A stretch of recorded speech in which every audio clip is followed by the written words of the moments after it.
सुप्रभात। मैं हूं जगेंद्र राणा और आज का जो आध्यात्मिक विषय है वो है फना और बका।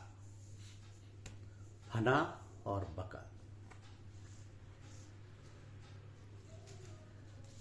देखिए, संप्रज्ञात की अवस्था में ये ज्ञान था और असंप्रज्ञात समाधि में ज्ञान और अज्ञान दोनों मिले हुए रहे और इससे ऊपर चढ़ के बुद्धि के ऊपर अंधकार व अज्ञान का आवरण आ गया तो बुद्धि बिल्कुल शून्य हो गई। इसलिए इसको शून्य समाधि का नाम दिया गया। यह अवस्था थोड़ी और गहरी होने पर उसे महाशून्य समाधि कहा गया। यहां पहुंचकर साधक के अंदर शुद्ध तमोगुण का उदय हुआ। नीचे तम अशुद्ध व स्थूल था, यहां उसने सूक्ष्म रूप धारण किया। इस तामसी आवरण ने बुद्धि की सारी शक्तियां, विवेक, स्मृति और निर्णयात्मक शक्ति को भी थोड़ी देर को शून्य कर दिया। तो इन कारणों से साधक यहां पहुंच के सब कुछ भूल जाता है। ना तो उसे अपना पढ़ा लिखा व अनुभव किया हुआ ज्ञान रहता है और ना अपने अहम का ज्ञान रहता है। इसलिए कि भगवान की शक्ति बुद्धि में स्थिरता आ जाती है, वह निश्चल हो जाती है और अपने काम, ज्ञान, उपार्जन को छोड़ बैठती है।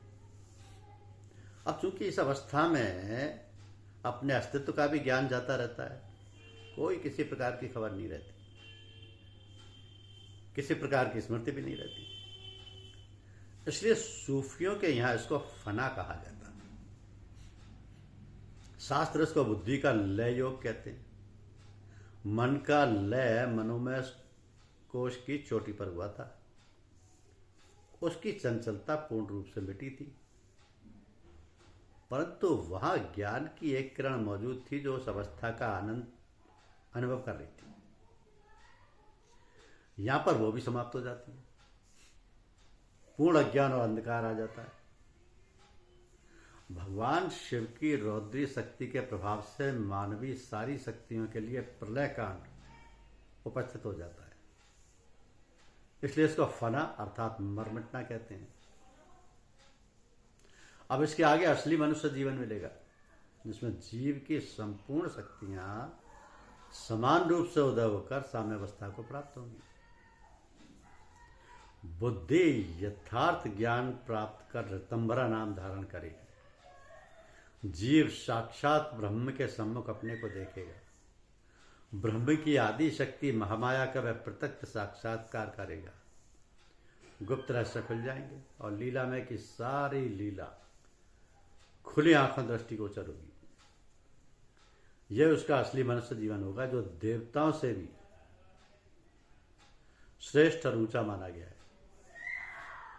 तो नीचे के स्थान में मनुष्य मनुष्य नहीं था, वो मनुष्य और पशु की मिलौनी था।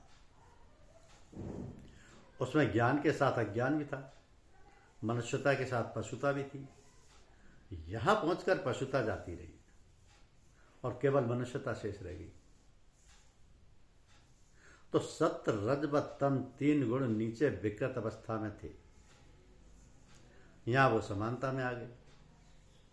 मन बुद्धि के पूर्ण विकार नष्ट हो गए, उसकी संपूर्ण शक्तियों का उदय हो गया। इसलिए उसको बका व असली जीवन बोला जाता है। तो ये मानवीय ज्ञान जिसका उसका उदय भी इसी स्थान पर होता है।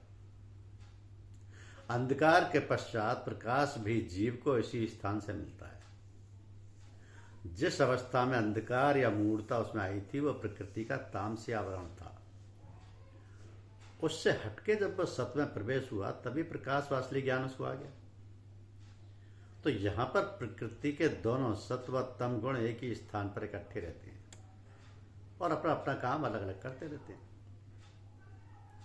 इन दोनों गुणों का अधिष्ठाता भी एक चैतन्य देव होता है, जिसके मातः ये दोनों शक्तियां अपना अपना काम करती रहती हैं।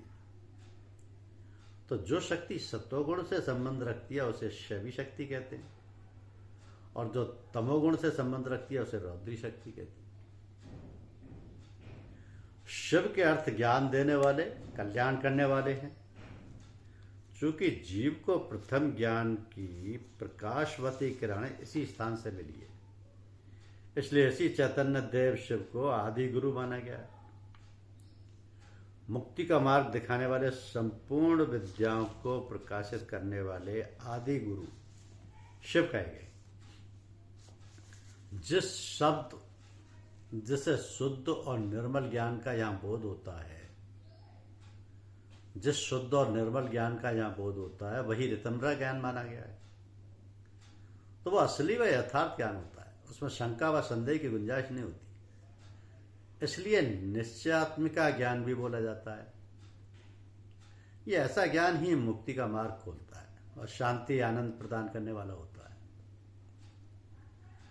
अब इस स्थान के पार कर जाने पर जीव को ब्रह्म के रूप का साक्षात्कार होता है, प्रभु के दर्शन मिलते हैं। मैं व तू का द्वैत तो यहां भी शेष रहता है। दृष्टा व दृश्य अलग अलग भासते हैं, परंतु गुणों की विषमता यहां नहीं सताती। तीनों गुण यहां आकर एक धार हो जाते हैं, इसलिए जीव को समअवस्था मिल जाती है।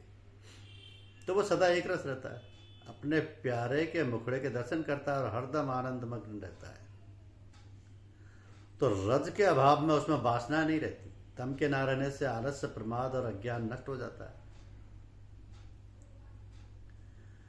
ये गुणों की दोनों धारें सत्य में प्रवेश हो जाती हैं, इसलिए यहां केवल ज्ञान व प्रकाश, आनंद और आकर्षण ही शेष रह जाता है। वासनाएं ही जीव को दुख में ले जाती हैं। वासनाओं की पूर्ति न होने पर क्लेश होता है। राग, द्वेष और क्रोध की ज्वाला अंदर धधकने लगती है और वह जीव के ज्ञान पर पर्दा डाल देती है, उसे पथभ्रष्ट कर देती है और इसी से उसका पतन होता है। तो ये रजोगुण व तमोगुण के प्रभाव से होता है। इन गुणों के न रहने से ये अवगुण भी जीव के अंदर नहीं उमड़ते, इसलिए उसके सम्मुख कोई आवरण नहीं रहता और वह शुद्ध शांतिदायिनी एक आनंदमयी छटा का अनुभव करता और अपने प्यारे के चंद्रमुख का रसपान कर प्रसन्न व मग्न रहता है। तो जीव को ये अवस्था विज्ञान में के ऊपर आनंदमय में पहुंचने पर उसके निचले भाग में प्राप्त होती है, परंतु यह भी बीच की एक अवस्था है। अंतिम पद अभी इससे और आगे, जिसके लिए और भी आगे चलना पड़ेगा। वासनाओं का पूर्ण रूप से अंत यहां भी नहीं हो पाया। रज और तम की इच्छाओं का तो नाश हो चुका, पर सत्वगुण ही एक इच्छा भी बाकी है, और वो ये होती है कि यह रूप मेरी आंखों से ओझल ना होने पाए और मैं इसको आलिंगन कर एक हो जाऊं। ऐसी वसल की ख्वाहिश अथवा प्रेम मिलाप की इच्छा उसे सताती रहती है।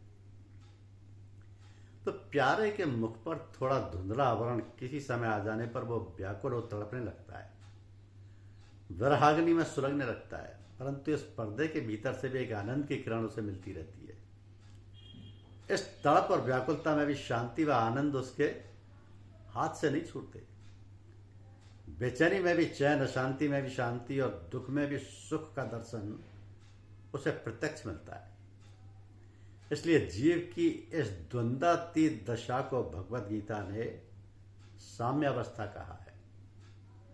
पुराणों ने इस धाम का नाम अपवर्ग रखा है। तो स्वर्ग नीचे मनोमय कोश व चंद्रलोक में है।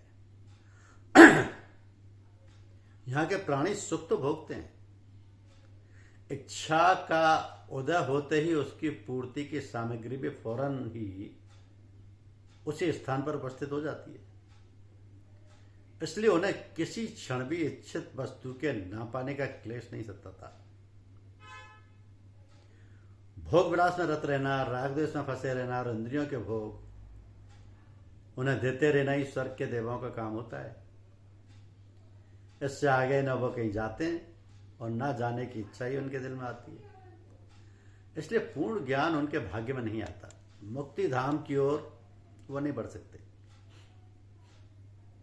आगे अपने शुभ कर्मों का भोग समाप्त हो जाने पर उनको पतन होना पड़ता है। वो फिर पृथ्वी पर आते हैं और मनुष्य योनि में पड़कर सुख दुख का जीवन व्यतीत करते हैं। स्वर्ग में भी संपूर्ण सुख उन्हें उपलब्ध होते हैं, दुख की छाया का भी दर्शन नहीं मिल पाता, परंतु एक चिंता से वहां भी उनका पीछा नहीं छूटता कि किसी न किसी दिन पतन होना है, भोग समाप्त होने पर हमको यहां से हटना है।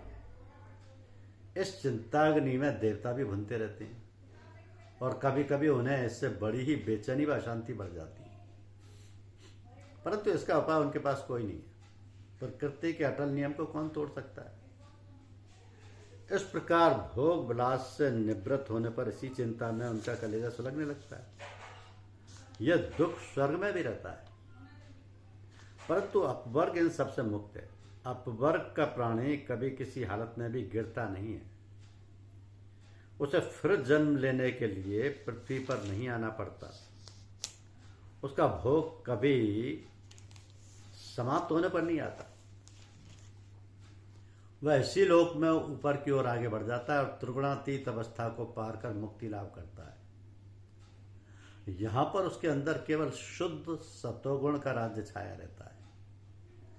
बुद्धि व मन के स्थानों से वह ऊंचा आ जाता है। कल्पना, इच्छा, विचार, विवेक, स्मृति, ज्ञान सब उसके लोप हो जाते हैं। केवल अहम एक तत्व का चोला उसके ऊपर शेष रहता है और उसी के साथ केवल एक प्रीतम के मिलाप की इच्छा शेष रहती है, जिसमें शुद्ध सतोगुण के अतिरिक्त कोई दूसरा गुण भी नहीं दिखाई देता। इस इच्छा में एक ऐसा अलौकिक आकर्षण होता है कि जिसमें वह हरदम खिंचता रहता है और एक अद्भुत मधुर रसपान करता रहता है। इस प्रेम तरंग के बहाव में विवेक और विचार बह जाते हैं। बुद्धि शून्य होकर निश्चेत हो जाती है और मन के ढूंढने पर भी कहीं पता नहीं मिलता। स्वर्ग में मन व बुद्धि सबका कारोबार वैसा ही चलता रहता है कि जैसा स्थूल योनि में पृथ्वी पर के प्राणियों की दशा में उसका था। तो स्वर्ग में इंद्रियां भी अपना अपना भोग मांगती रहती हैं, परंतु यहां आकर यह कुछ नहीं रहता। यहाँ का जीव केवल एक हल्की सी वासना के बंधन में रहता है और आनंद में मग्न रहता है। सतोगुण भी एक बंधन है, चाहे वह हर्ष और आनंदमयी ही क्यों ना हो। जीव को उससे भी ऊपर अपने को ले जाना होगा। माया का यह सूक्ष्म आवरण भी उसे उतारना होगा, तब निज धाम को प्राप्त कर सकेगा। परंतु इसके लिए उसे स्वर्ग के प्राणियों की तरह कर्म योनि में नहीं आना होगा, कोई उद्योग भी नहीं करना होगा। वो स्वयं ही किसी अज्ञात शक्ति में बंधा हुआ ऊपर को खिंचता जाएगा और माया के इस विशाल भवन की चोटी पर जा खड़ा होगा। जिस उद्देश्य को लेकर वह चला था वो यहां पहुंचकर उसका पूरा हो जाएगा। फिर ना आवागमन उसका होगा और ना सुख दुख का झमेला उसे व्यापेगा।